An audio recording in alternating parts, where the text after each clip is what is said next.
today I'm sharing our upside down pumpkin pie recipe. This is the best pumpkin pie that I've ever had, and it's so easy to make and really fast, and you don't need any fancy equipment, no mixer or anything, just a bowl and a spoon and your pan and you're ready to go. To start, we add 3 eggs and a cup of sugar to our bowl. Then we add a can of pumpkin puree. Make sure this is puree and not the pumpkin pie filling, as well as 2/3 of a cup of heavy cream. Next, we need 2 teaspoons of pumpkin spice. You can get this at the store, but you can also make it homemade. I have a video showing how to do that. I'll leave that in the description. After that, we add a teaspoon of vanilla. I like this Mexican vanilla that I get locally, but you can also find it on Amazon. I'll leave a link to that in the description. And the last thing is a teaspoon of salt, and mix everything together really good. Now just pour it into an 8 to 10 inch pan. I'm just using a brownie pan, and that worked wonderful for me. Then put it in the oven at 300 degrees for 25 minutes. Your baking times may vary depending upon the appliance that you're using. While that's in the oven, we need to make our crust topping. To start, we need to add 1/3 of a cup of brown sugar and 1/3 of a cup of white sugar.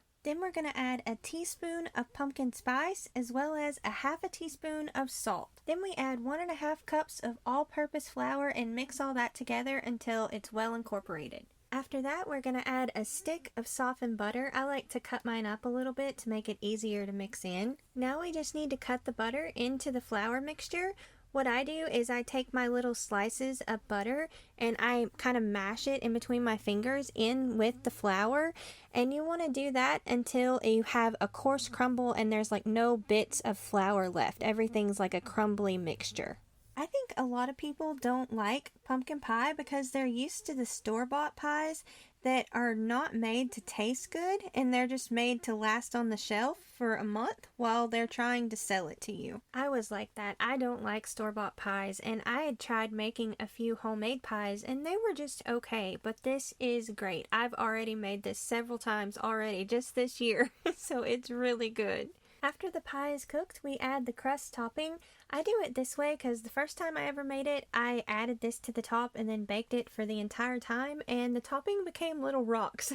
So I do it this way and it comes out absolutely perfect. It's just this nice crust topping and it is so delicious. Then we just put that back in the oven at 300 degrees for 15 minutes. After it's cooled, since this is an upside down pie, I find it's best to serve it with a spoon instead of a pie server.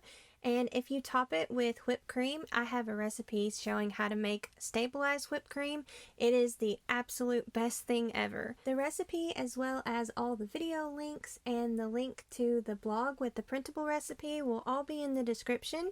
Thank y'all all so much for watching. Don't forget to like, comment, and subscribe. Y'all take care, and we'll see you next time. Bye!